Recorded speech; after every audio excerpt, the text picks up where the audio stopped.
a beauty. Six. He's trying to go over it. And he hits it! Great shot by Marco!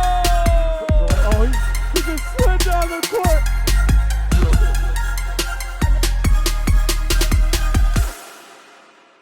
How you doing, guys? Thank you very much. Happy Thanksgiving to you as well. All right, guys. For those of you at home, you have to give Joe a warm welcome. He's super nervous today, he told us. True. I've never seen Joe Palumbo nervous in my life. He's nervous isn't even in his dictionary. right. The only time I was nervous was when he hit that ball out in the 2023 Lone Star Dallas Open and screamed in our faces.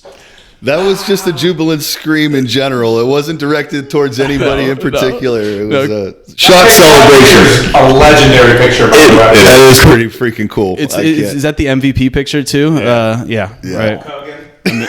Amazing. And Chris was telling you need to tell the story you were telling us in text the other day about like you were like cheering for him. Oh yeah. So it's a championship game. We're playing against Dante, Rocco, Joe, and Sean New, and the whole tournament we're hanging out with these guys. We love these guys, obviously, and we're playing them in the championship. And Joe hits a huge ball. Was that to win the game? Yeah, that was the last shot. Yeah, and our tournament, we played really well. Just against these guys, we couldn't put it together, and they were lights out.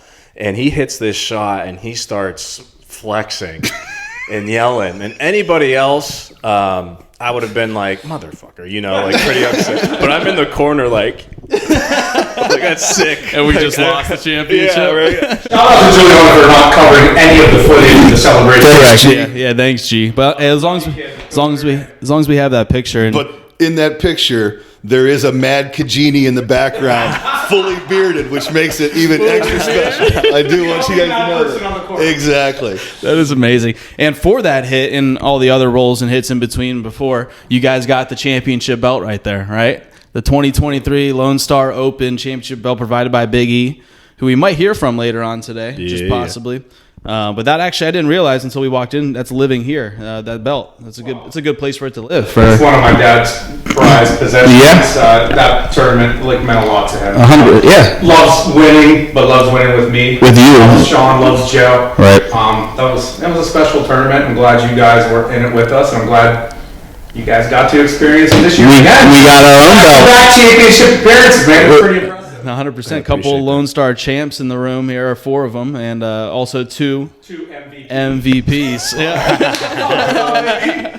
Which I think is great. Like I know a tournament or two. I think Wycliffe Memorial did an MVP the year before, but I think it's great that Big E does that. It adds another flavor to the ending, and I think it's a great touch to it. That is pretty neat. It's also awesome because everybody knows when they finish second, the first thing they want to do is redeem themselves. And for you guys to come back and play as well as you did when, in my opinion, the competition was ramped up as well. Yeah. It was a little tougher competition this year, so for you guys to roll through that was pretty cool. Dominated. There was never any question. I told you guys this before. That was fun to see. I wish I felt better so I could have partied with you guys afterwards, but I was officially out of gas. A long week, man. Yeah. A long week. Well, I was in Mexico the week before. Oh, that's right. And I went at it hard for a week before that. So the Modelos were still flowing, but it hurt a little bit more. Roll it into an all-you-can-drink, all-you-can-eat bocce event. That's probably dangerous. Me and Joe were in pretty brutal shape Saturday morning. I started to feel a little bit better. I was actually worried for Joe. Like, I thought Joe was either going to throw up on the court or, maybe... when you guys walked inside, I'm like, all right, we got a shot against these guys. And then Joe came over. He's like, what's in your coffee? I got to put a shot of Crown in it. He goes, I should probably do that. My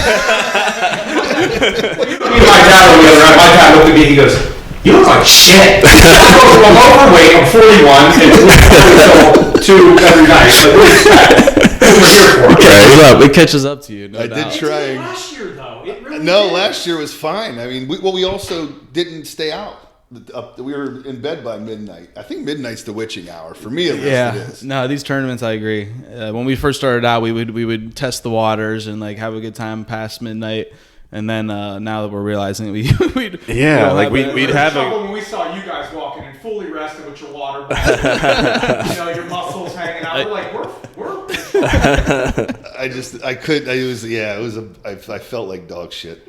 One thing about that tournament was a lot of Ohio teams participated more than last year, which, I mean, statistically speaking, that would mean a higher chance of more Ohio teams placing, which was the case. I think Ohio kind of dominated the top six, and then granted with Leo and Anthony LaBarbera from Chicago playing with Matt Taylor and Danny with I have to give PA. When I say Ohio, I also mean PA. So correct. So yeah, it's pretty great showing from our area, which is always great to see.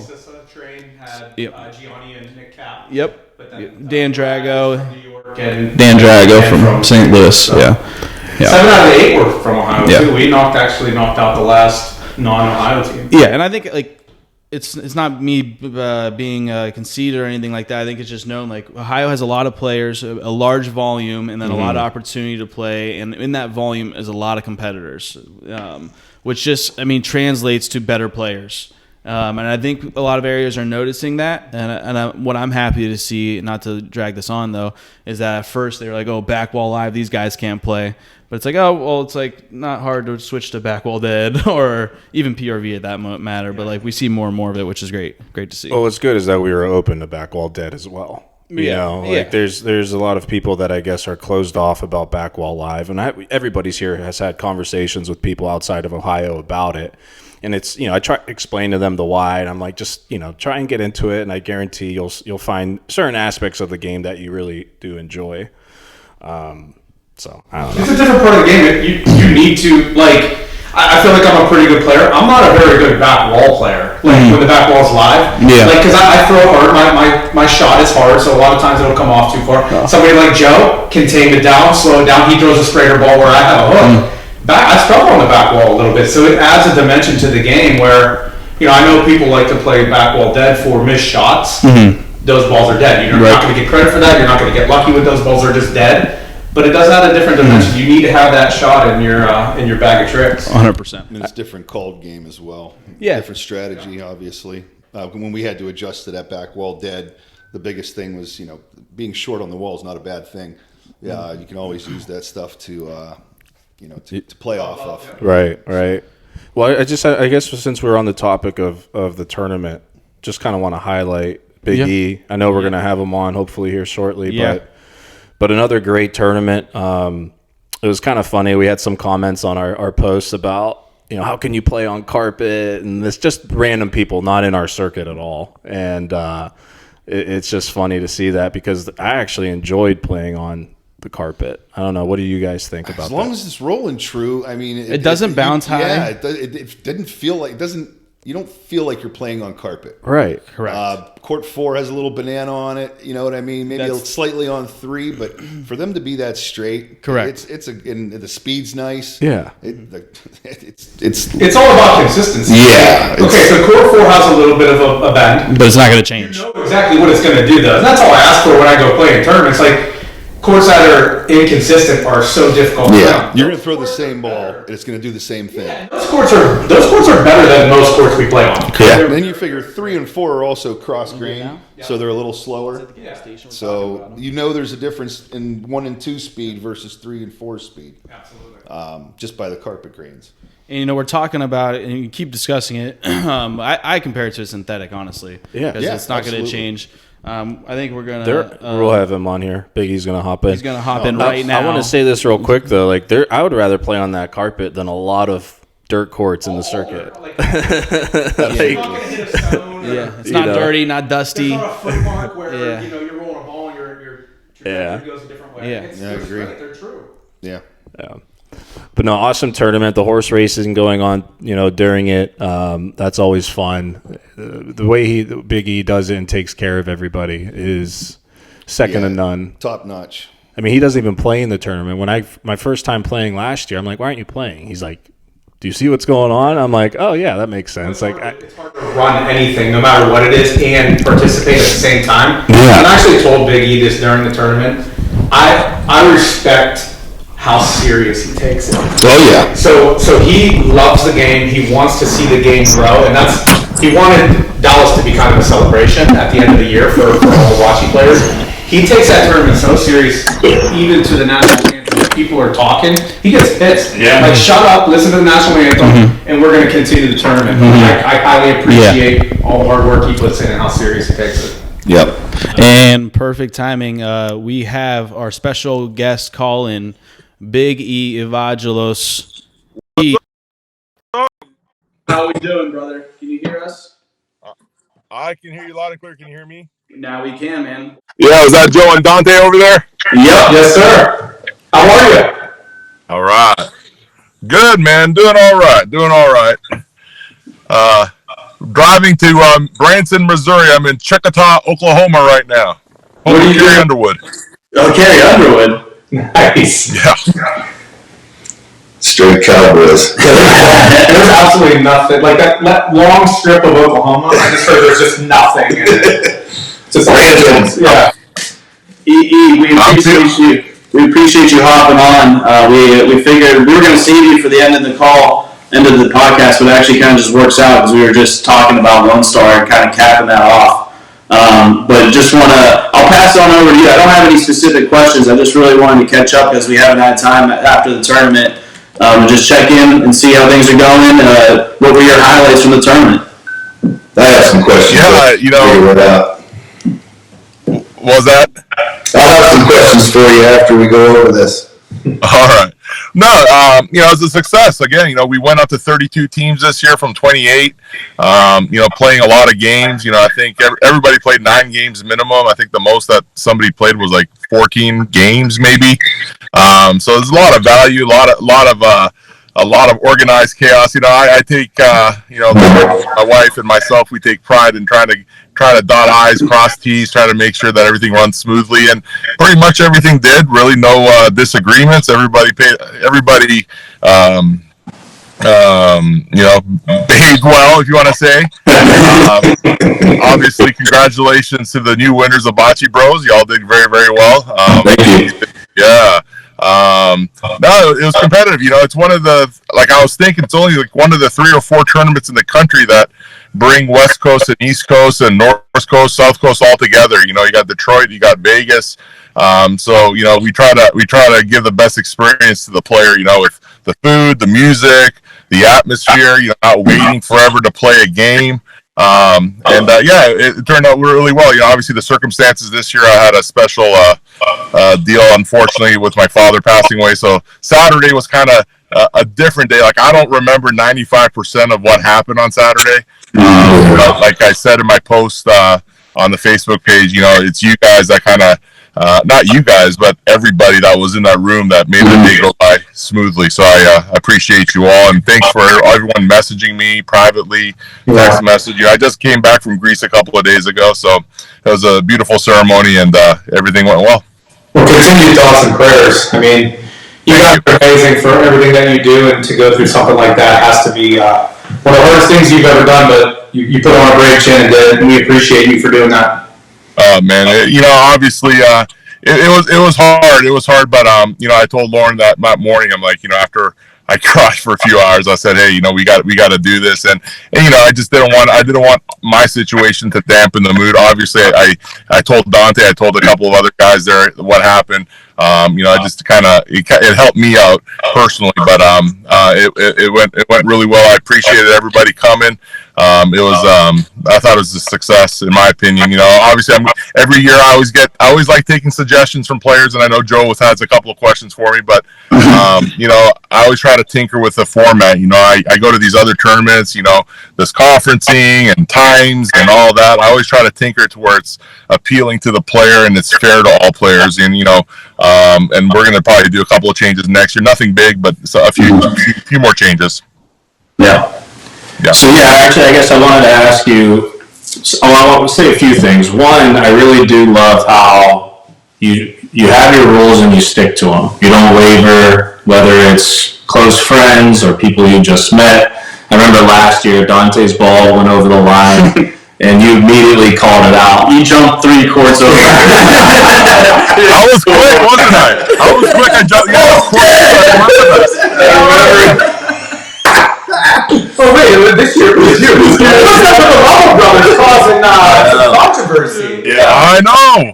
I know, that it's just more for safety, Correct. It's as you guys all know, it's all close quarters there, if a ball flies, and thankfully, wisdom, I don't know, I added a third row of wood, and that third row of wood saved a lot of balls going out of the court. Damaged a lot of shit. Yeah, it's busted up a lot of shins, but it saves some kneecaps. No, it's definitely worth it, especially with how many Ohio players are there and how hard we shoot. I do have a question though. So, obviously you mentioned a few changes for next year. Just wanted your thoughts on the last few years. You obviously have made changes each year. I didn't know if you wanted to share kind of your thoughts on what you might do for 2025 or what your thoughts are there. Well, yeah. So obviously flying 14 hours to and from, you always, you think about these things. So the first thing that I'm thinking about implementing is going to be one conference per frame. And how that's going to be implemented is if both players from one side and the other cross that shooting line to talk, that's your one conference, regardless if it's a 5-second talk or a 1 minute talk. I had frames that lasted 13 minutes in front of me, and I was shaking my head. I was like, "What happened?" Hate that rule. I'm fine with it. I just And, we work on a time crunch there at Lone Star Park, and a lot of people were asking me at the end of the night, "Oh, are we going to get kicked out?" No, the people at Lone Star Park, they love us. If we were there until 1 a.m, we would have stayed there. It was just more to make it a little bit quicker. And there's a couple of games that took an hour and a half and whatever. But I don't want to ruin the player experience. And it kind of bothered me when I had to come up to the last 4 teams and say, "Hey guys, let's do one conference a frame." It kind of bothered me because we didn't do that all week. But starting next year, it's going to be one conference. I'll word it right, but it's going to be one conference per frame. And I think that's still sufficient. We're all veterans in the game. We know what we're doing. But yeah, there's some play calls that we have to do. But we can't be doing 10, 15-minute frames. And doing a shot clock is very difficult. You need volunteers for that. It's just difficult. The tournaments in Kansas City and St. Louis, they do the shot clock, but it's a running clock, like 55-minute games. I'm not a fan of it. There's some, the USBF has the frame limits, maybe in the future, not for my tournament. But every tournament has its quirks. That's going to be, I think, my quirk going into next year. I know there was I made a point last year about a swinging back wall. I actually added the third row of wood. I didn't want people wiping out on that back wall. So I think I'm still going to have to not have a swinging back wall just because I know those balls ricochet kind of back. Trying to think of any other new rules. Just one contest. I'm only going to do a contest Thursday, and I had a second one lined up. But stuff like that. Yeah. So are we allowed to FaceTime the guys from on the other side of the court? Does that count as a conference? You're not passing the point. You're not passing the hit. So. That's hilarious. Yeah. I like that though, Big E, because it takes one person to start something like that, and maybe other tournaments could follow suit. Because I think at the end of this year we're going to do a podcast just to recap the year and talk about 2025. And one of the topics is what can tournaments do in the future to make them more efficient. And one conference could definitely shorten the time frame. That's for sure. So it'll be fun to go through that. Yeah, I'm gonna I'll be going to Vegas at the end of February. I'm just curious. I'm just gonna start putting clocks on frames, and I actually did do a couple of clocks on frames with a tournament that you guys were not you guys. It was a Molisani tournament, the Molisani October. And I was actually clocking frames to see how long they were going, and they were going 4.5, 5 minutes, and then I kind of stopped. But it depends on the team. There could be a perfect storm of 2 teams taking forever to play, and those games can take forever. So, this depends. Okay. Real quick, how many teams did you have on your wait list, if you don't mind me asking? Am I allowed to ask that? Yeah, you can ask that. Like for this year or for next year? For this year. And where were they geographically weighted? Were they all from our area? Or were they from around the country? And that will lead into my second question. Yeah, they were dispersed. I had a couple of California teams. I had a Canadian team. Actually, a Canadian team wanted to come, but they had deal with their thing. So I had 2 Canadian teams actually. I had two East Coast teams and a Florida. Tony Cerzoli, Florida. I'll say his name, but yeah, they're all over the place. There may be a couple of Ohio teams that were waitlisted, but nothing big. So it was all over the place. Okay, because we were talking about how the finals or the end of the tournament was pretty Ohio heavy or Ohio centric, which sometimes, and a lot of these guys that weren't in that level or that stage of the bracket were still really good teams, just happened to work out that, it kind of works out that way a lot. Are you planning on capping it regionally so these other teams say, why am I going to travel to Dallas to play these same idiots and they're going to win every year? Because that's kind of what we said when we were down there. We were like, wait a second, we're playing, this is another Ohio tournament, but in Dallas. You know what I mean? That's a very fair question. And I think the beautiful thing about the tournament that we have here is, you got these West Coast teams that want to play against Ohio teams. You got these East Coast teams, well, not East Coast teams, but, other places in the country that don't get the opportunity to play against the Ohio teams. For example, case in point, Ski Coast in Fresno, they had Ready to Roll, which was James Salvaggio's team, 9-0 in the playoffs. They were up 9-0, and they lost 12-10, obviously. But, it shows them that they can still hang with them. Going to your point, yes, I'm not planning on making this an Ohio tournament in Dallas. Out of the 32 teams, I'll probably still have 8 teams if 8 teams want to come from Ohio. But no, my goal is to make it as diverse as possible from around the country to get here. And I think everybody has an opportunity or should have the opportunity to play. I've got now 10 teams for next year that are wanting to play in the tournament that are new teams. And I know there are going to be a few teams that are going to fall off, but that's going to be my goal is to try to keep it as diverse as possible. And again, if people don't want to play against Ohio teams, that's on them. I think it's like I come to Ohio 2 or 3 times a year. I want to play against the what I perceive the best in the country. And I'm not going to cry about it if I lose. I think we need to. If you want to play, if you want to hang with the boys and the ladies, play against them. But knowing that our tournament's probably going to have probably 6 to 8 teams from Ohio to play. But I'm not going to make it more. I'm not going to make it like half the field Ohio. I'm going to try to make it as regional appropriate as possible. Wonderful. Good. Yeah. I love it. That's great. I got a little surprise for y'all. Actually, for the bros. So I'm not sure what y'all talked about, but at the end of the tournament, and I did state this on the message that you guys came up to me after in terms of naming the horse, and y'all graciously and emotionally wanted to name it after my father. So I have not, and I appreciate that. I totally do. I broke down in tears. Like that was all built up in me. But my surprise to you is the horse trainer has graciously donated another horse to name. So you guys get to name a horse as well. So that's awesome, man. You guys are going to be naming the horse. I'll be naming the horse in honor of my father for you guys. So we'll talk about that. That's awesome. Later on. Yeah, the name, but yeah. So we got 2 names reserved. that's amazing. That's amazing. We're naming the second one Big E. That is going to be the slowest horse on the track. Thank you. That's very, very, very kind. Thank you. No, I appreciate you guys, all of you guys, everybody that showed up, even guests. I know the ticket price to go into this tournament is a steep one, but we try to provide the best value for our for all the players and guests. Some stuff that we can't control, but a lot of stuff we can. So we appreciate y'all coming. I ate my money's worth in prime rib and drank it in Tito's. So shout out to prime rib and Tito's. Is there any plans in the future of opening that bar a little earlier on Friday?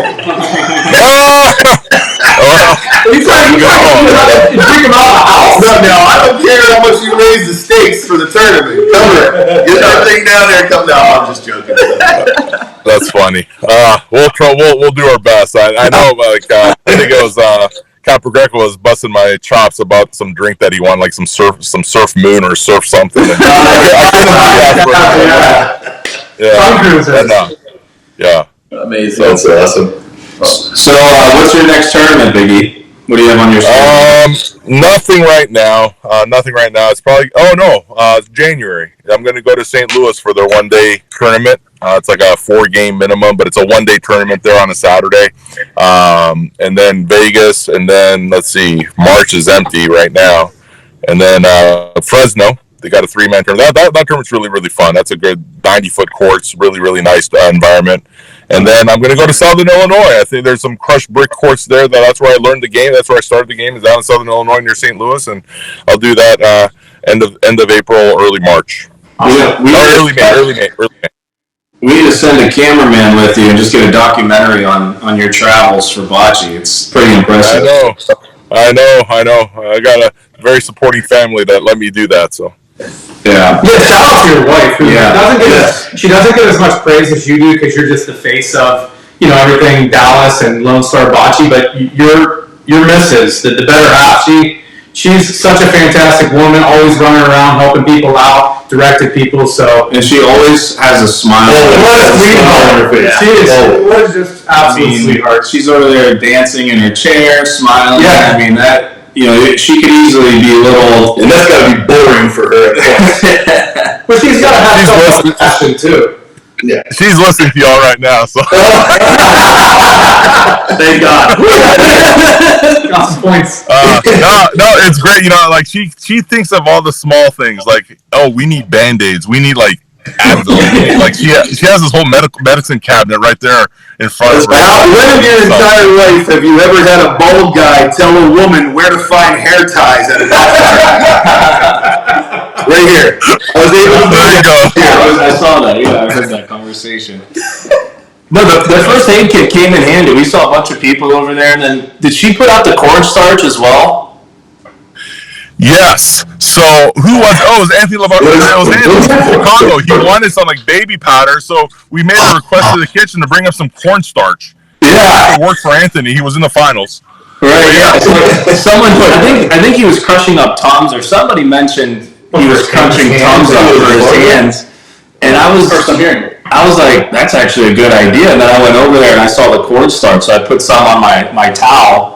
And it worked. It was perfect. So. Yeah, that's a legal substance. Is that a secret's out. Yes, Anthony's secret's out. And you got a ring out of it, Chris. You got a ring. What did you say, Biggie? Sorry. I said you got a ring out of it. And then absolutely. Look at that. You're in a room with like 2 MVPs. This is like 2 very, very well-deserving MVPs too. You see you see last year's belt? Yes, and I heard Dennis has got your belt right now, right? Yeah, we have to get that back. when y'all won, he strapped that around his neck, and I don't think he was going to let it go. No, he looked at us. He's like, "I'm taking this home." Where's your ring? My ring is right next to my wife loves my ring. By the way, she doesn't wear your rings. I didn't think about that. I got off the airplane. I put my big hat on. I had the ring on. I walked in the house. She's like, of course.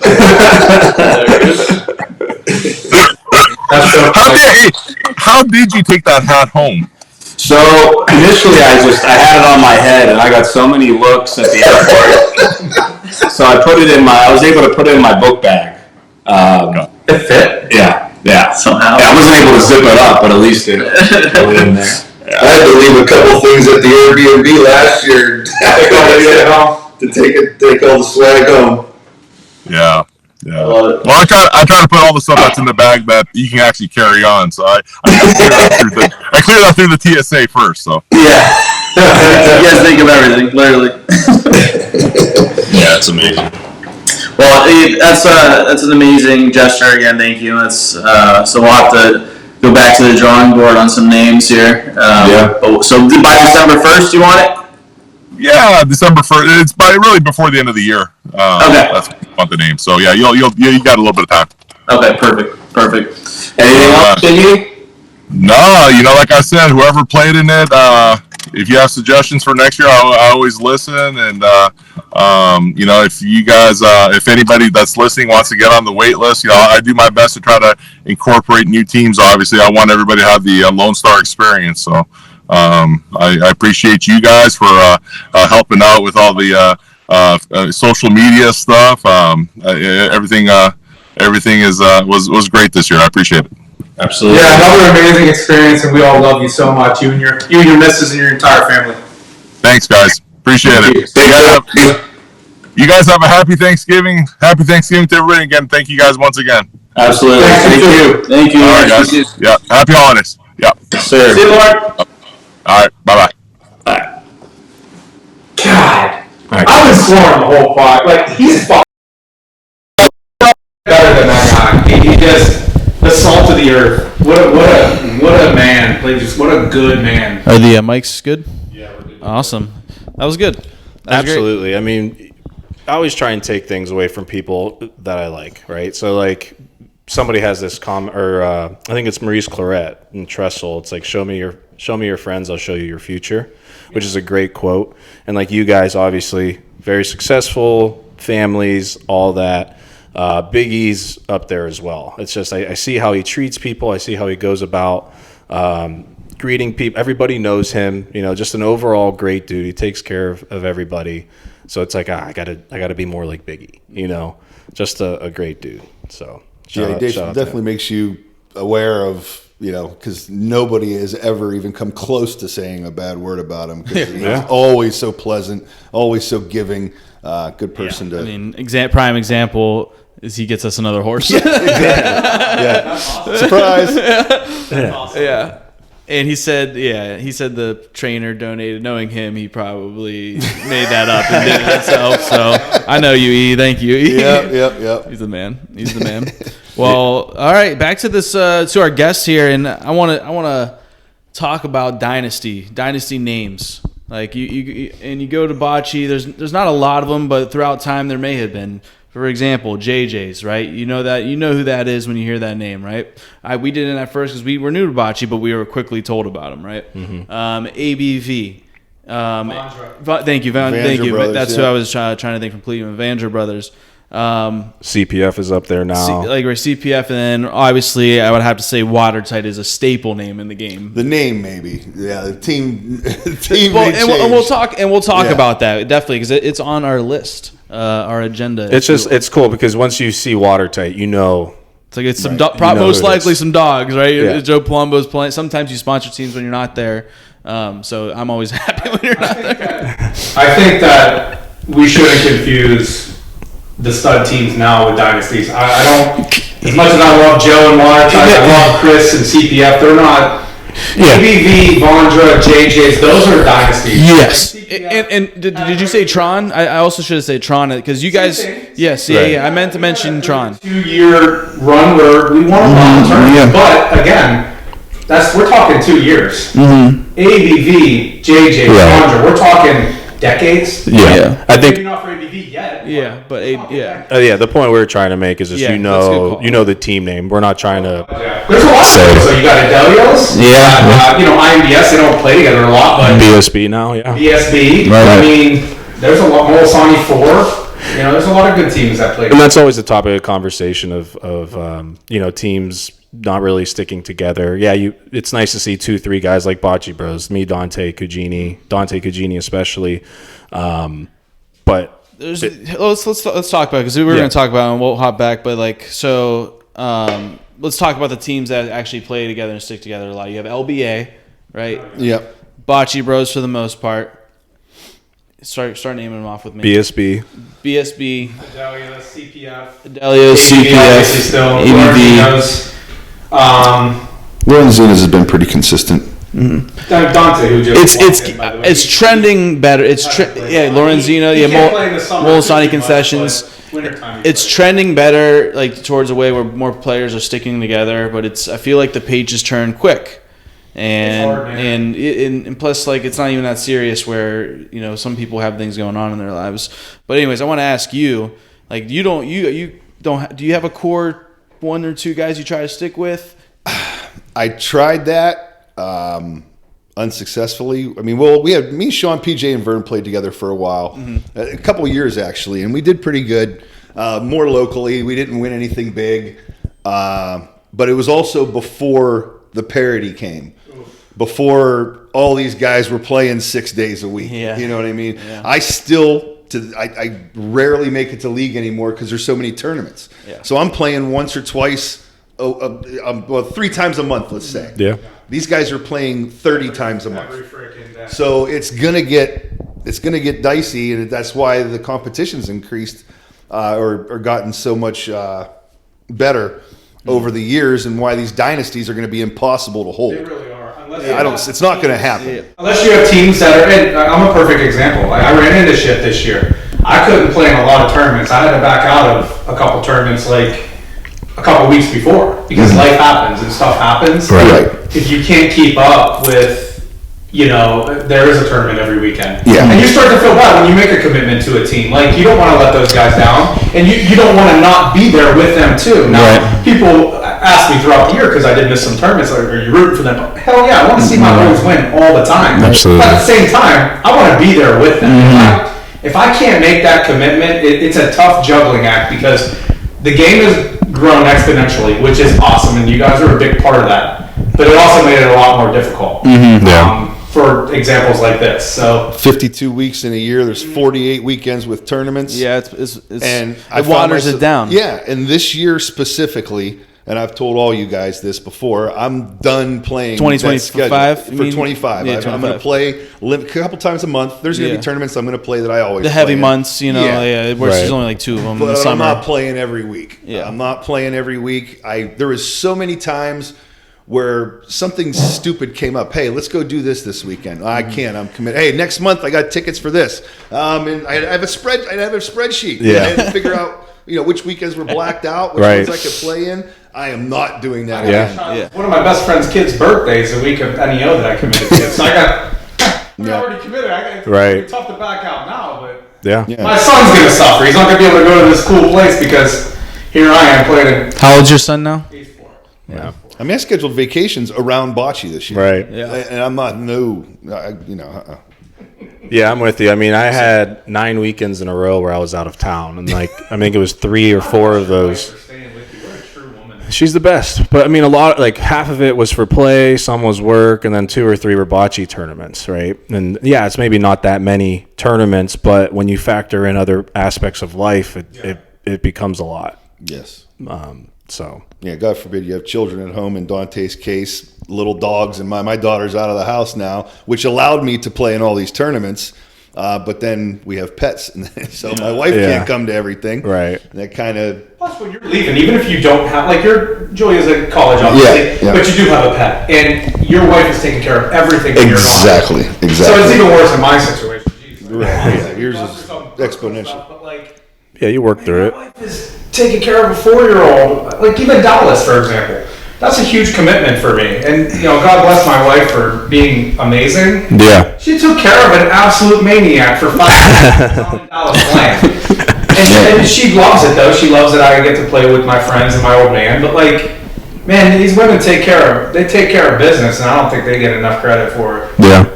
Well, what's nice is we have the schedule, so you're able to look at the big tournaments, right? Obviously, your majors. Dallas is one for us. We love going to Cape Coral. So, around this time of the year, Cugini, Mad Cuge, sends the spreadsheet.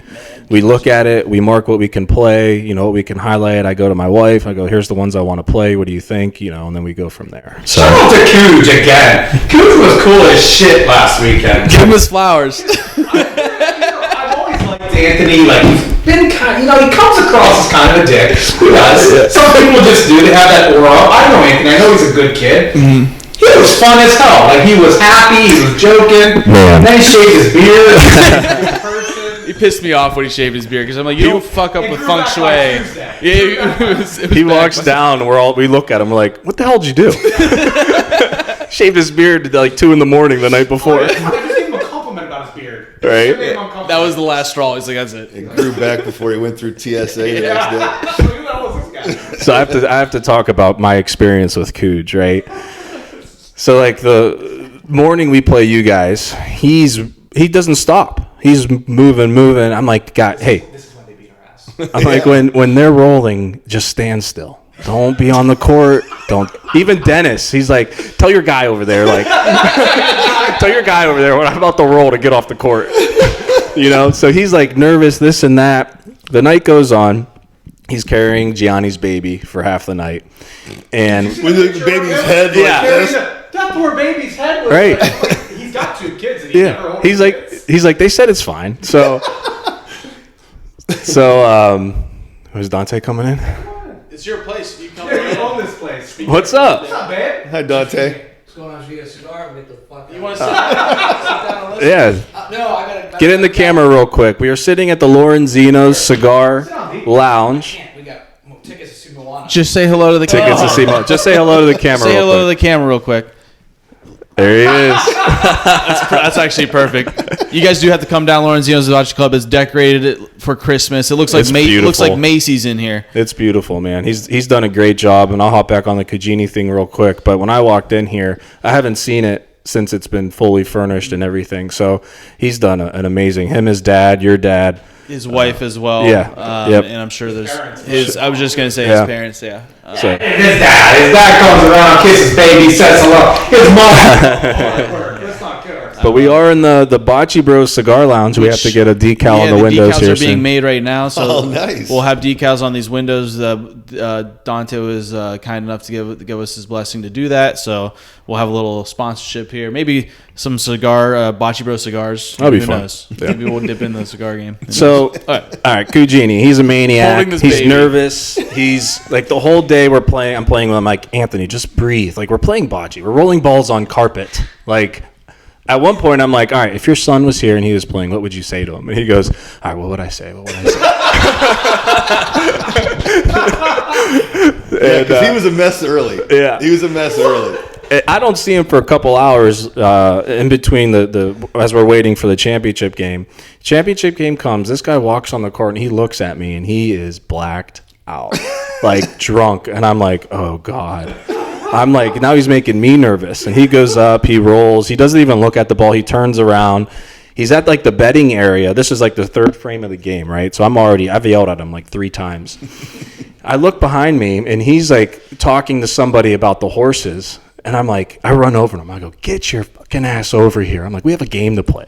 So he gets on the court. He's looking at the balls. He looks at me. He grabs the ball out of my hand, turns around, rolls like a 50-foot point or a 50-foot ball within 6 inches, looks at me, and then walks off. And it helped me because I just started dying laughing. I go, I'm not going to say anything to this kid. He's in it. Like, yeah. And he rolled lights out. So shout out to Mad Cooch. He played awesome. You guys just put on a display. You really did. Obviously, having Dennis helps, but like, you guys, all 4 of you, kicked ass. Yeah. It was impressive to watch. And like Joe mentioned before, the competition was a little more steep this year. Yeah. You guys put on a display. Yeah. There's no doubt who the best team was. There's no doubt about it. We appreciate it. But hey, we need to stop talking about us so much. We got to talk about Joe here because speaking of winning, you've had we talked about you playing with different guys, but within playing with those set of different guys this year, you've managed to place first in the Club Molisani Open, which was the first major of the year, I believe, and that was with batters Mike Tribusono, Carl Greenway. Yep. And then on top of that, you play second at Lorenzino's High Stakes, which I know no one remembers second. However, still great. Still a nice purse, too. Third place at Lorenzino's Fall High Stakes, 4th place at Lorenzino's Spring Classic, and 4th place Mount Carmel Winter Classic. So pretty good year. Oh, yeah. I would have to say so. Absolutely, it's tough to win tournaments, right? We all know that. You have to have you have to be on. You have to have certain balls go your way, this and that. And like for us, example, we went 2-0 at the Molisani Open. We went 2-1, or 1-2 at Whitcliffe. Like our middle of the year wasn't that great, So Pretty rough. Yeah, to see that is impressive. It's such an impressive win. I feel like I don't even think it's arguable. I think Whitcliffe is the hardest major to win. I think Molisani's second. I feel like Molisani's got the biggest talent. Well, not only talent, but kind of more concentrated advantage because those players are brutal. Yeah. They are absolutely brutal. But look at the top pointer like Val. Val who doesn't play anywhere else, and you got Sal Santillo. Mm-hmm. Those guys just dominate down there. They don't play a lot elsewhere, so the home court advantage. That was such an impressive win. How did it feel did you think about like winning the major and all that while it was going on? No, I didn't. Any tournament that I've won, it seems like we just look to just stay on top, stay in the top bracket, just win the next game, stay on the top bracket. The second you start looking ahead, saying we got this path, we got that path, it never works out.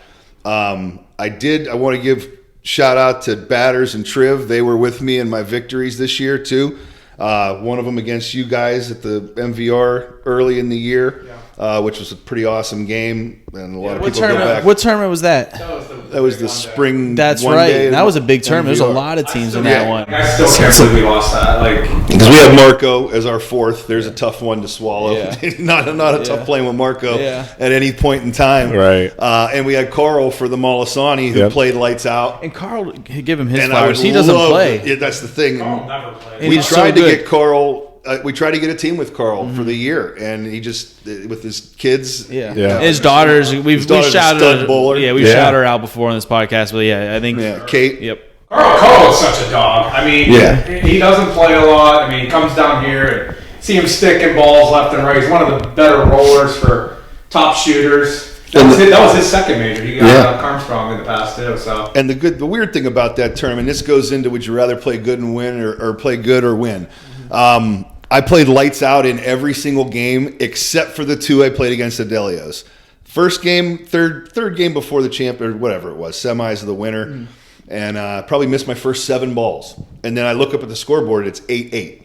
When does that ever happen against a team like that? Because my Not teammates were dogs. Yeah. And then I picked it up, and no one remembers it, but it's in my head. Right. Because I'd rather win than play good. So, Absolutely. it is one of those things. I don't want to be the guy that says, well, I hit everything. Right. You sound like an asshole. Absolutely. So, I played really good against you guys in MVR Championship. You beat us. Who remembers that? No Nobody. No, they remember my stick and then Triv's stick to end the game pretty much. Yeah. And Anthony's missed end the We're game. gonna stick it in our ass. We appreciate So, that. but I mean, it's an almost impossible shot to hit. It's funny you mentioned that, right? Like you struggled. You look up at the score. It's 8-8. Right. All that matters is from then on. You Exactly. just need to hit those big shots, which obviously came about, and that's all that matters. And then I came out slow in the championship. First game, we only played one, but that first game of the championship, 3 out of 4 or something like that. I'm like, come on, And then for some reason, something snapped. Chris makes such a good point though. That ball that you hit at 3-1 isn't the same as that ball when it's 11-10. Absolutely, absolutely. Down the stretch and in crunch time is all that matters. Correct. And I've been on the other end of it where I've played good all game and gagged at the end. Yeah. I'm one that's not going to walk around like I'm the best. I am not. I've puked. I've had shit games. Yeah. I've gone over. You know what I mean? I'm streaky sometimes, but when I'm on, it's going to be pretty tough. Yeah. You know what I mean? Awesome teammate too. And I try to be that. Teammates. Anthony Capp made a comment, and it's like, the so and so's hitting early in the game, but can they do it when it matters? Can you make that last hit? Can you make those last 2 hits? Whatever it is, and that's always stuck with me. Like when we were playing in Dallas, I'm like, I'm doing well this championship game, but it doesn't matter. Like stay focused, stay on the path. Who gives a shit about your last 5 balls? Yep. And that I know I don't want to get into us too much, but Well, you should. talking about That's what we're here for. talking about keeping in that zone, playing against guys that chirp versus guys that don't. Respect. I always respect all the teams that I play, but I know that the chirping's fun to a certain extent. I don't know how you guys feel about it. If I have 12 in me, I'm going to do some chirping. Right. But it's usually going to be reactionary. Right. I'm not going to start it, but I'll gladly partake. Yeah. You know what I mean? It's that competitiveness that comes out. It's like, all right, Exactly. you're going to disrespect me. Be ready for it now. Right. I'm going to do the same thing. Forms of chirping, if you will. I think, when I was playing with the BSB guys, I feel like we chirp at each other a lot, and that's okay. We get each other fired up. Never really directed towards the other team. Sometimes, Until Stewie says, pull it. on Jose or Jason. That's the only time. after the shot. I don't know. True. There's some people who will do it in a backswing. Yeah. Shit, man. There's no place for that. No. I don't like the direct shit talking during the game or during a frame. I don't know. That's just not me. We're loud. There's a lot of people in the circuit that are loud. A lot of the Western PA guys get loud, but they get fired up. And that fuels a lot of teams, too. Yeah. And it could backfire on you sometimes, too. I mean, So this isn't, I'm not trying to pat us on the back, but we had a ton of people come up to us and write us messages saying you guys won and you won with class, right? And that's something that I really am proud about because we want to respect the game. Yeah, we do all of this and we have to make sure we represent ourselves well, but it's bocce, man. You know, I play because I love you guys. Yeah. If I was at a tournament and I didn't really enjoy the people I was with, I'd be home. You know, of course I love the competition and I want to win. That's up there. But the main thing is making sure like after the game we shake each other's hands. We're still boys. The one thing I wanted to ask you, because you just mentioned it, someone did scream in your backswing, and you saw them at Dallas, and there's a little funny story there. So I'd like for you to go into that. Yeah, we were playing in Detroit, me, Triv, Dante, and Salvaggio, and we had a winning frame on our end. We could close them out, and the Mark Wolf guy from California, he has the big mustache. Great they didn't mustache. say anything he was kind of chirping a little bit all game. But right in my backswing to hit the game-winning ball out, he just screams, hit the ball! He screams something crazy right in my backswing. Yeah. Anyway, I hit the ball. I turn around and kind of give him a stare. And then I didn't say anything, but I kept it in the back of my head. And I'm like, that mother trucker. I was waiting for something to happen to where I could say something to him. Yeah. Fast forward to Dallas, and I'm like, I find out he's a substitute for one of the teams. So I'm like, all right, cool. I can't wait to say hi to him. So I walk up to him, and he happens to be at the registration desk when we come up the escalator. The first person I see. I was down in like the. Biggie's wife. Yeah. I was down in what's that room called with all the seats? I don't know. Yeah. Anyways, I'm sitting by the window and I hear Joe's voice and he's like, "You gonna yell on my backswing?" And I look up. I'm like, "Let's go, Joe! Already, it's 9 a.m." I just looked at him and I said, "So you're gonna be yelling in my backswing in this tournament? I just want to know now because it's an issue." He kind of gave like a nervous laugh. Yeah. Oh shit. So fast forward, we need those guys to beat a team for us to make the gold bracket. So I kind of start talking to him and the other guy. I'm like, "Hey man, need you guys this game.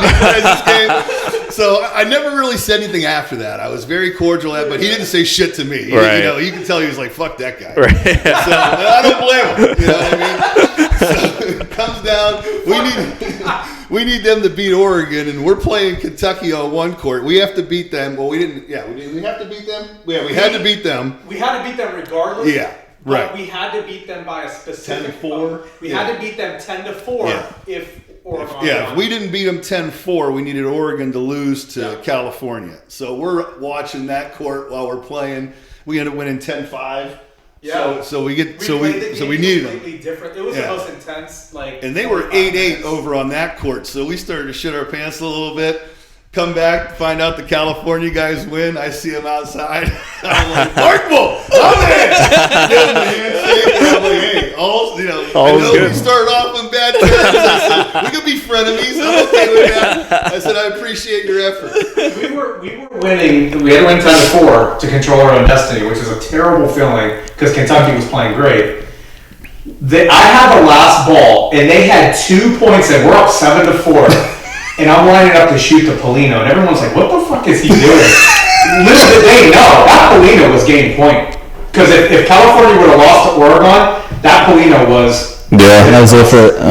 So I ended up hitting the ball clean and not the Polino, and they were like touching each other. So we were like, "Oh fuck!" So I really need Joe's boy to come through and beat Oregon. And they did. And Kentucky knew too, so they were playing for 5. Yeah. They weren't even playing to win the game. Right. They were playing for 5. Yep. So it's funny. It's funny we're talking about backswing talk because I accidentally. Oh my God. We're sitting at a table next to involved court in this, 3. kind of. Oh, great.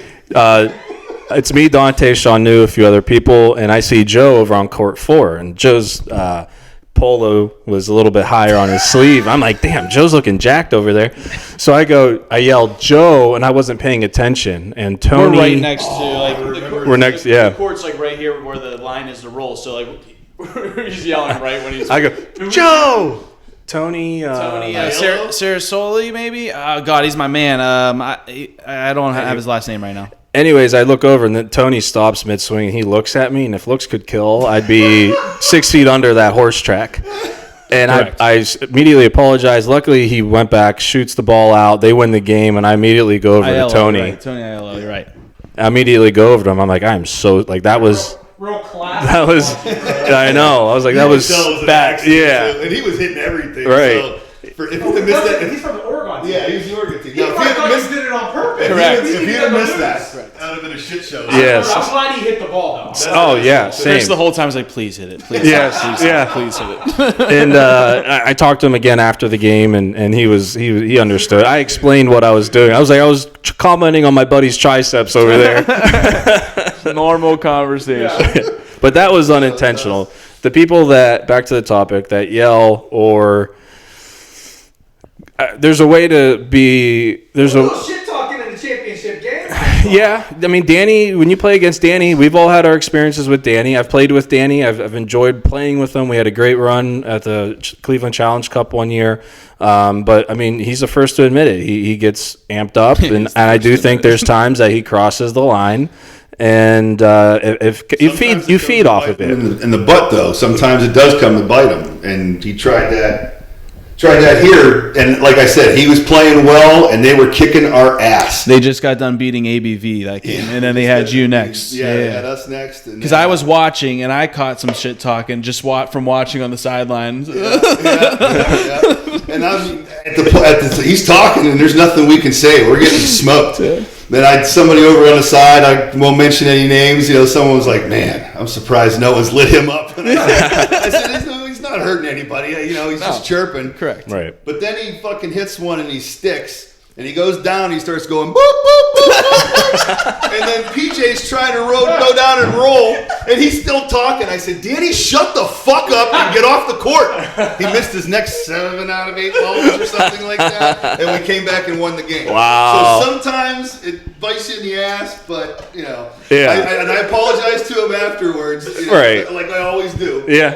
And he's like, "Hey man, if this is the worst it could get, then we're good." Yeah. And I'm like, okay. And he's mentioned on his podcast, so we're not trying to call him out. He talks about, after the game, it's hugs and kisses. So like Always. Yeah, I get that. But there are times, that's competitiveness. He was pointing at 2 balls, going, or something like that. I was hilarious, and I was just like, "Shut the fuck up." That's so funny. And then he missed his next several balls. But whether that had anything to do with anything, who knows? Right. Oh man. The fun chirping games in Bocce. So Highwood, or excuse me, well, I saw Highwood on my notes, and we'll talk about that. But I want to talk about some wins this past weekend. You guys want to go into that, or what do you think? Yeah, we can talk about recent topics. Because were any of you in the high stakes this past weekend? No. Oh man. Some big dogs out. This is perfect because I want to talk about the shot because you guys were both on the live stream watching. All 3 of you who weren't here were on the live stream. Fuck Croaches. So But Dennis saw this. Dennis called it. Dennis called it first, and you're right. I didn't realize that in the video. Right. And then I think Verbano was trying to say, "Fuck that, let's get the 2 and walk." Yeah. And then you hear Croach in the background go, "No, I got this." Romano just starts laughing. He's like, all right. There's no way they're listening to me. He and walks off. Yeah. You see his head go down. He's like smiling. Coach makes a shot, he just starts shaking his head. That was So paint the picture. So, and we'll play the video. We can easily add this in after and when we post, but basically Jose's last ball to cover up or try to steal the point. It was all in the back wall. Coach ABV are sitting point. Paulino and ball are touching. So Jose puts one about a foot away to the left, 1.5 feet away to the left on the back wall. All you can do really is throw Pizzle on the back wall to try to make 2, or these sickos say, well, why don't I just shoot Jose's ball that's a foot to the left on the back wall? If I clip it to the right, it'll swing to the right, hit their other ball that's blocking us from getting 3. And if I hit that, then we're sitting 3. And we win the game. And we by the way, it was 15-13. ABV was down. So 3 points for them wins it. And what's Nico Fox's dad? Fred Fox is on the live stream, and he's like, "All right, Coach is gonna shoot this." And you just hear, and that's 3. It's like he won it, and he clips it out perfectly, swings around. I'm not, it's just it was just most people wouldn't see that. I shouldn't. No. That's funny too. It's funny you mentioned that because as soon as like Dennis started walking over and like pointed to it, Crouch knew exactly what he was thinking. He's like, yeah. And that's just like I played with those guys before, and like they opened my eyes because they've been playing a lot longer. And at the time, I was only 2.5 years in competitively, and they're telling me to do things that they're thinking like a shot or two ahead in some cases. A lot of these bigger great teams are, and I'm starting to get my eyes open to that. And I'm sure you've played with with Cap, who sees probably aggressive things. So Gianni as well is a great player. Absolutely. But yeah, amazing shot, which basically projected them to go on to win the tournament. It's probably might be the biggest shot of the year when you think about it in a high stakes tournament as well. That's what and for them as a team. Yeah, and the way that everybody was talking about them struggling. Yeah, there's been a lot of rumors. It goes back to what we were talking about before. They don't play every. Exactly. Yeah, they don't play every 5 all minutes. these teams play. Exactly. ABV hasn't won a bunch of tournaments because they don't play in all the tournaments. Well, I think I made a comment on one of the Facebook, but like they're bad. It's great to see, honestly, because there's great. They play with class. They are so quiet for people who probably have the right to talk some shit. They scream at each other. That's it. Yell at Dom. I said something to somebody on Tuesday about it. I forget who it was, but I even mentioned on Tuesday that when I saw that first round matchup, I go, "This is going to be their coming out party for the year." You said that. I remember. I was there, and you said that, and you're like, "This is when they show up." Yep. Yep, they sure did, and they had to win 2 games because I don't know who they lost. And they started out getting pumped. In that first game too, they were down. I think they were down 8-1. James did beat. So James Salvaggio was playing with Alta House, which was James because you have to give them credit as well. James Salvaggio, Mike Chiapullo, Lou Nacera, and Doug Carter, who has one of the best years. He had a good he's year. won a lot of big tournaments as well. But ABV had to come back and beat them twice, and I heard that they played very, very well, and clearly they did because they ended up winning it. So shout out to our boys ABV, Dennis with back-to-back weekend championships. Some would say the Bocce Bros are the reason ABV won. Yeah, you guys are the catalyst. Yeah, I mean, Well, that tournament a couple years ago when you brought him the crickets, that was like one of his first wins of his bocce career. So he owes all this. Right? That's his biggest win. I mean, we do bring good luck. We had Triv on the podcast. He went out and won 2 majors and all these tournaments after. That's true, So you guys you should play soon. You'll win. We're playing St. Anthony's in January. Ronnie Cap and Mike Robbs.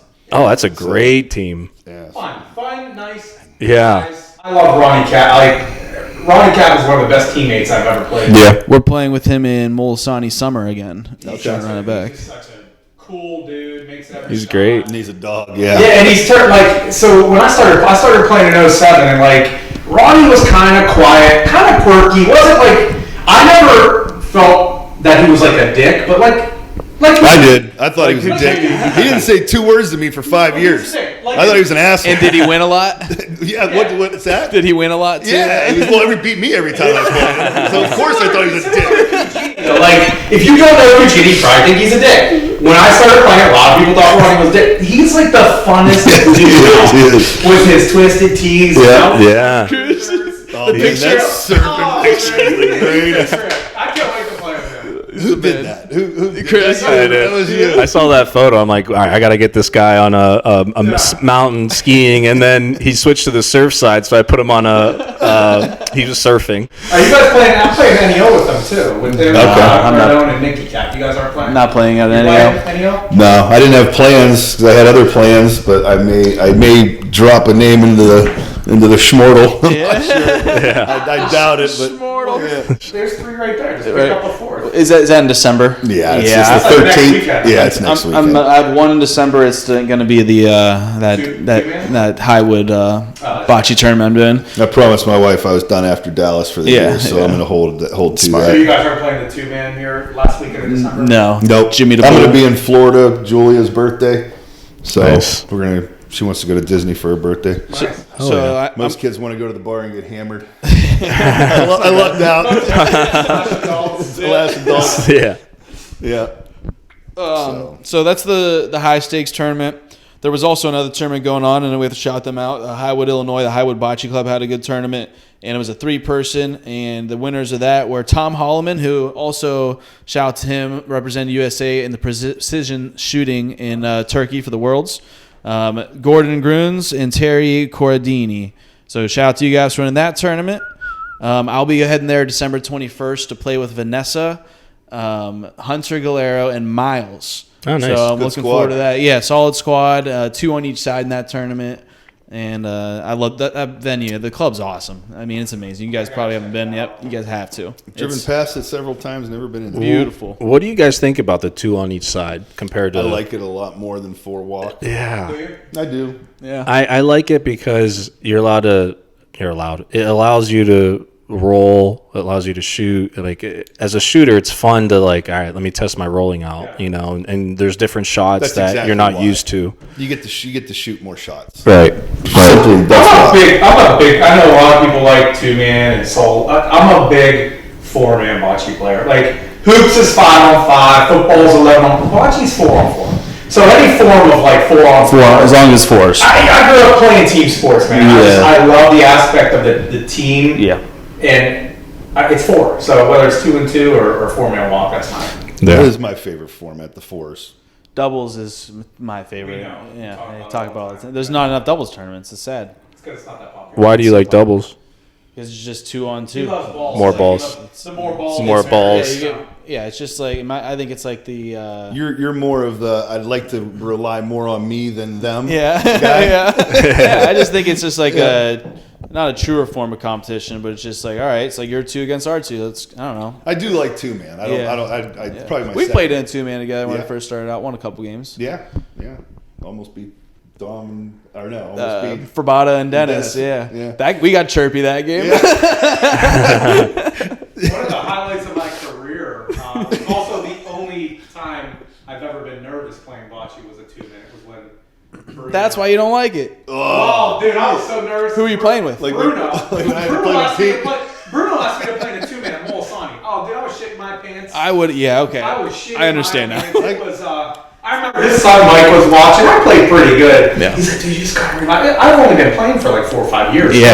So Bruno's a freaking legend. He's my idol. Legend. Besides my dad, obviously, but like in bocce terms, Bruno's the goat. I don't give a shit what anyone says. So when he asked me to play, I was not. I think we need to get him on this pod because he said he would come on. Too tired. He ain't gonna understand. Yeah. No, you're right. Need I subtitles. need to translate. We'll have him and Cooge talk Italian to each other. Yeah, that would go well actually. I love that man. Oh man. What else we got going on here? So I did want to just briefly mention, we talked earlier about the competition rising, and I noticed this year there were a lot of players, and I'm only 4 years into it, but there are a lot of players that have really bought into the game. So like Vivo, for example, and like Nardone, like I don't really remember him a couple years No, ago. it's 2 years. Yeah, so like Less than, yeah. he's 2 playing years well. in the winter. Like, Vivo's a good Nick example. Nick of, like, Cap, like yeah, Nicky Cap. He's- Vivo's a good example of a dude that like he's really good now because he plays 8 days a week. Right. Like he's here every night practicing, and I give him credit. Mhm. Like, he's a damn good player now. Yeah. He's got the ability to be here. Bruno just missed a shot against you, ironically enough. You can't see right now, but we have the TV on above us. Dude, on I live just stream. feel like a Live full streams. stinker. Oh, shit. I'm super overweight in this tournament. But speaking of some of those guys, like Nick Cap, Nardone, Nick O, and Rocco, one thing I wanted to say, we touched on this, I think, earlier prior to recording. That team winning JAC was probably one of the biggest, I don't want to say upsets, but no one really probably thought they had a chance, and not because their level of play. It was just like They never played they together. never played together. Yeah, it was a mission. Two of them Never won played. a tournament. Never even played at JC. No, so that was I think it was Nardone's first win, and also Nicky O's. Caps. Oh, No, Nick Caps. Nick O won once. I think he won once. He beat us in the finals at Farrell Italian Home, so I know he won that. And obviously my dad's won a bunch, but two guys who never won a tournament. To win Couple guys JC. never played there. They played awesome. Trophies right there. Oh, Oh, nice. yeah, my dad. Yeah. Yeah. This is your dad's trophy room. The general manager of Lorenzino's, you gotta have all his fucking trophies. Good for him. I He love deserves that. it. He deserves it. 100%. That was a really big win. It was super impressive. those young Koppel kids, there's a few of them that are if they played more, like even Nick Yo doesn't play because he will soon because he's football. He was playing usually, and then now he's coaching. When you're 23, what are you doing coaching football? He loves it. He's a stud though, man. If he played more, oh god, he doesn't miss very much. And then you got Tito. I play league with Tito, another super young, great hitter from there, Spiff. And I'm not sure of Nick's last name, but Nick. Everybody's going to know who I'm talking about. Ponytail Nick from Newcastle that plays with Braden. Ponytail and Jake. Yeah, and Jake. Well, Jake's real good too. He's getting good, but Nick don't fucking miss. I don't see him miss very often at all, unless it's just against me. Right. When I'm watching. Did you tell Braden you're going to steal him? Yeah, I've told Braden that 100 times. But I'm playing with Braden and PJ a lot this year, so good. That's a good team. Yeah, just him and the Michelettis. I'm like an honorary Micheletti, I guess. Yeah. Plus our wives hang out, so it makes it a lot easier on me. Definitely. Absolutely. Talented Dante in the circuit for sure. Micheletti, yeah. Oh god. Yeah. They're fun to play with. PJ's Good dude. It's good for you. he gets on them. It's funny to watch.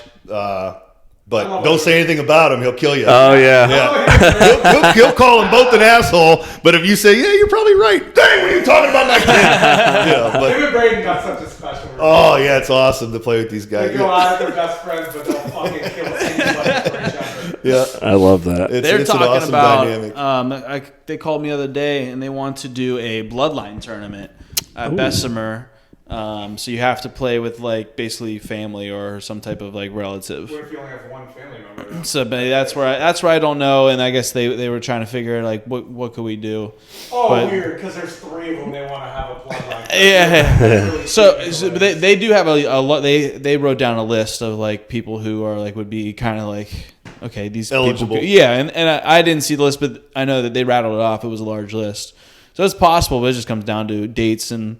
But I know that it would be fun. That would be fun. Yeah, I no like doubt. those tournaments. Kind of like when you guys like- played as the Dantes. Yeah, that was. Talking about that, That was earlier. We gotta fun. run that back. Yeah, we placed third, and You we guys didn't even. did well too. Yeah. Yeah, there was what 50 teams in it. We didn't even play that good at all. No. And we came in third. That was fun. That was really fun. That was a time. Team Dante. That was awesome. No, it wasn't even Team Dante. It was just Team name Dante. just- It was Dante. Yeah. we had our jerseys and everything. Chivetti had to be 23 because he thinks it's Michael Jordan. Worst player on the team, for sure. Blames it on the courts, of course. Yeah. He looks at his hand. Like, stop making fucking strombolis if you got Strombolis are good. Kid is talented. Look at that. He works with his hands so much. Like, Those tournaments are fun though. Like the ones that, yes, obviously you want to be competitive and win, but you did the Dante's thing. Like it's new. It's nice to play with new people and just have a good time. Like Big East tournament, yes, it's very competitive and all of that, but it's a different experience. You know, it's fun for sure. Yeah, and I think that's what it's going to turn out to be. Is those are going to be the more, I guess, popular tournaments? Because I don't see. I guess I'm stupid to even say this, but I would think that it's going to die down a little bit. I don't think anybody can. That's but I'm probably It's like dead a wrong. bubble. Like a bubble's gonna. It's almost like an economic bubble. And Someone's I gonna kind get. of. People are gonna get sick of it. At least I don't know. That's what I So many dead venues, wrong. though. Yeah. How is it going to slow down? I don't know. Because everybody's getting a piece of the pie too, which is. Oh, speaking of that, everybody getting a piece of the pie. Salem. Let's talk about Salem real quick. Let's talk about Ron Dog and Renato stealing from the town of Salem. They're getting half the pie each. Every time. Yeah. So are they cleaning? Are they doing the courts now? Dude, if this was the, I just want to know. if this was the 1800s, they would have hung him on the tree. Absolutely. Like witches. Like witches. You came take our money. Ronnie the Quaker, they call him. Quaker. Salem by now. And that's in between 3 other tournaments that weekend. He drove to New York, took the money from Salem real quick with Renato. Crazy. Drove somewhere else. it's sick, but it's also impressive, especially if they do well in it. I mean, Another kid that plays nonstop. yeah, he had a good year. Yeah, He's good. But he don't play leagues because he plays every Thursday, Friday, Saturday, Sunday. Exactly. Yeah. A one-day tournament in New Hampshire. Yeah, exactly. Ronnie Rear's on the way. In his Maserati. That's how we kind of felt when we went to Chicago for that hardcore Italians tournament. Oh, man. We went there and played. You guys won that, right? We won. It was 2 on each side. They don't shoot. And Were you allowed to shoot? You're allowed to shoot. It was dicey at first because they said no volos, and the way they explained a vola was like shooting. I was like, wait a minute. But it was funny. La Barbera and like Vanessa and Courtney, they went down to that tournament last year and played and won it. They were out of town or something, but we were just going. We didn't. Like some people thought we were going there like to steal money, like to win it. We were there to connect with hardcore Italians because we connected on Instagram and social media, trying to get together and do something, collaborate. Good idea. So kind of network with them, and they're great fucking people. I mean, the payout was like $2,000. $2,000. You know, we're with our Airbnb, our travel, going out. Like we brought all our Columbus boys, so we had like 8 of us, so we made it a trip. Went to Gene and Giorgetti's downtown for dinner. Who was your team? You two? Pizzuto? Cody Congemi and Pizzuto. Mikey P. You know Cody Congemi? He's from Mooney. Mooney. Yeah. You showed me his picture. You look familiar. Yeah, good kid. You guys are so young. Good kid. Yeah, you're so old. Is it La Barbera that you're pronouncing it? I thought it was La Barbara. Is it La Barbera? Oh, I don't know. Maybe I'm messing it up. Anthony LaBarbera. Anthony, if you ever hear this, put it on Facebook somewhere. I can't believe we discovered a loophole with the cornstarch. Oh yeah. He's going to get on substance abuse suspension. That's the team of loopholes, I guess. I call Danny the loophole. He laughs about it. It's all good. loophole. I saw Rocco G not that long ago, and I was like, "So how's therapy?" It was just me and him in like the court. I just looked at him. He started laughing. You probably went into a 45-minute spiel about how you didn't do anything wrong. Poor Rocco. Rocco's the man. I love him. Absolutely. He's the man. He's the man. Yeah, it's tough to put your name out there and do these things because there's always backlash in some kind of capacity. And then to do it for free, the time that he had to put into that time. Correct. That's one thing. Absolutely. The whole tour. Yeah. He did it all himself. He didn't have to. He kind of screwed up at the end a little bit, but he did do a lot of good that people shouldn't forget about. Absolutely. And I'm excited for we don't have to get too far into it, but Tournament of Champions. I do think this will be successful. People have asked, like, is Dennis on our team? How's this work, really? Yeah, now I got to fucking win. Yeah. They're all about it now. Huge, this is pretty good. I love this tournament. Lost Dallas, This is a great tournament. Great idea. So I was nervous because Dennis would have to win a tournament with ABV that would earn more money than the 5K we won. Is that The correct? tournament pool just has to be larger. Right. Yeah, not the first place total, the tournament total, which isn't that hard to get if you think about it. Danny So- made a great point about this, and I just want to interject real fast because I didn't really agree with that part of it. I think that might cause more problems until he responded to my comment. So, I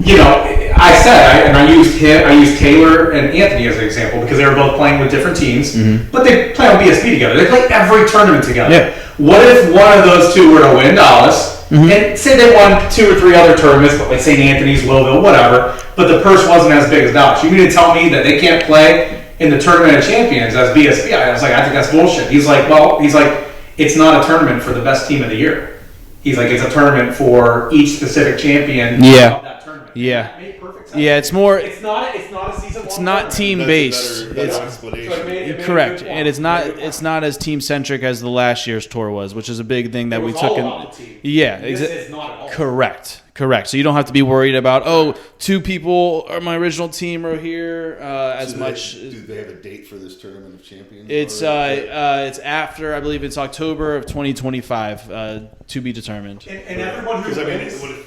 Then now you're looking at schedule snaps. Correct. I think that's being released very soon. Every single person that wins will be in this tournament. Now, they're not going to all be able to play in 4s because if you win a tournament and then somebody else wins with a higher purse, your teammates are playing with them. What happens to you? You fall into a pool. Player pool, yeah. So, say there's 2 people in the player pool that don't have a team.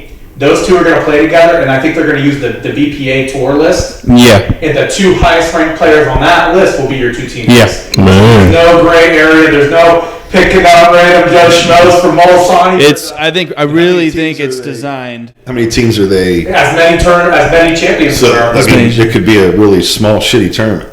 No, I'm just joking. It shouldn't. All the How many tournaments. tournaments there So it's are? all the tournaments, or are there specifically named There's got to be tournaments? a So there's already players that have signed up individually. So like the $100 route, which is perfect, and there's already several players that have done that. So no matter what tournament you win, if you pay $100, are you in? If the pool is larger than $5,000. Oh, it has to be over 5. Yes, yeah. Okay. Now some tournaments might decide, hey, you say the entry fee is $300 a team.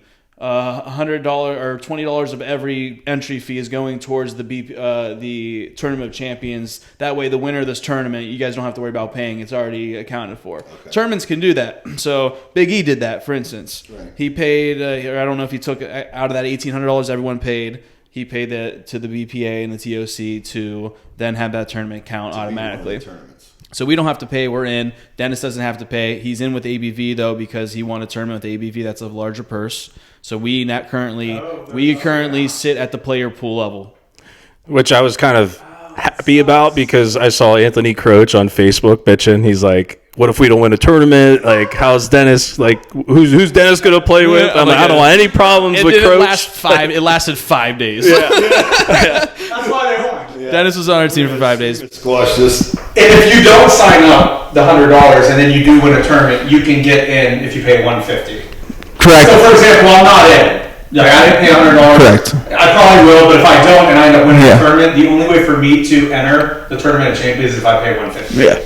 Okay. So I pay that $50 kind of extra. If you guys want to learn more about it, go to bpatour.com under the hamburger menu. You'll see Tournament of Champions. So 2025.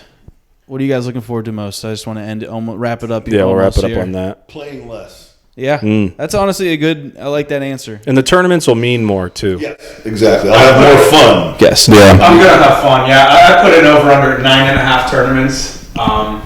We'll see. Because like I say, people that see me at tournaments assume that I'm this big booze hound, but I honestly just drink at Bocce. Mostly, he needs to get this off his chest. The problem was the whole podcast. Joe went to therapy. He's telling his therapist. Every fucking weekend. So I found myself getting hammered every weekend. And I've been playing Bocce for 15 years. And I'm an alcoholic. No, but I definitely get that. That's going to be a relief. Yes. Not spending every Monday dealing with trying to feel better from the weekend. Trying to catch up. I was a piece of shit every Monday after a tournament. Yeah. It's tough. So. It takes me like 2 days to recover. It's a long and then by Wednesday, I'm like, all right, where's a drink? Yeah, it's funny. How about you, D? I don't know, man. It's hard. Like, we have a lot going on, obviously. We're trying to have a second kid. So hopefully that process can go smoothly as well. So, I don't know how much I'll be playing in 25. I hope to play in some tournaments. My wife made a good point too, because I bitch and complain about this all the time. Like I can't keep up. Like, well, that's like I'm not allowed to complain about time anymore. I didn't have I didn't play as well as I usually play, and it sucked. You feel like you let your team down. You're pissed at yourself. My wife made a good point. She's like, you can't half-ass it, and that's it's a big point. Like, so do you play in a tournament every month, or do you try to play more, or do you just step away? It's hard because all these guys like John Vivo and all these guys that play in all these tournaments. It's a lot more competitive because everyone's good. So it's hard. We'll see. We'll see how it goes. I'm looking forward to having fun, playing with some new people when I can play, and I'm playing in St. Anthony's in Lowville with a couple of different teams, and looking forward to just enjoying it. Yeah. Playing well, and hopefully we can squeeze out a win or two. That's what I'm hoping. Mix it up a little bit. Yeah. What are you looking forward to? I'm looking forward to playing less because I play a lot of tournaments. I'm still going to hit a lot of the major ones. Like, you'll see me at most of them, right? Still, but just those one-offs that I really don't need to go to, and hitting the major ones. I think that's the main thing. That way I can, because it's easier for you guys a little bit, because a lot of the tournaments are in Youngstown or Cleveland, where you're either an hour away or 10 minutes away. Yes. As for us, it's a minimum 2 hours from Columbus to and you have Cleveland. To stay overnight. Stay overnight. You're away from your home, your dog, your wife, or whatever. Cleveland tournaments aren't that different for us. They're good. Yes, correct. That's both ways. Correct. Twice. I mean, it's tough. Yes, correct. So you understand them, but it's just it's a whole weekend away, and I just would like to spend some time in the city I live in. So I'm looking forward to that. There's no more one-day tournaments anymore. Either, Yeah. Right. because of the demand. I will say, actually, I've said this as well to some folks. I want to focus more on Bocce in Columbus. That way, it's closer to me. I can build it there. Maybe give you guys a reason to come out and there's a better venue being almost finished now. So, and hopefully one day we can open our own spot down there. You guys are doing a great job of growing that community. Yeah. So sure. Thank you. Yeah, it's going well. I'm looking forward to seeing who wins these tournaments. So like BSB, guys finished second a lot, right? Won several tournaments as well, and we're going to have another episode before the year ends, and we'll talk more about 2024 and 2025. But interested to seeing the new players continue to grow, seeing what teams collaborate, get together, what drama, because there's a lot of drama this year. So much drama. A ton, which maybe we'll have some drinks and just go all out. Loose. We'll have an unfiltered podcast about that. How are you going to have us on the sober edition? yeah, this is our first podcast we've done in the morning. Yeah. Truthfully. It's nice. Oh, It's I should nice. say I lied. We've done one in like 4 a.m. before. We're drunk. You weren't sober. Yeah. Wake up at 2 to do it. Yeah. But no, there's definitely a lot to look forward to. But guys, thank you, Joe Palumbo, Dante Delicio. What a nice little podcast this was. The return episode. We're We're back, boys. Yeah. Happy Thanksgiving. Check out thebotchebros.com. And thank you guys for being our guests. Thanks for having me. I hate these settings.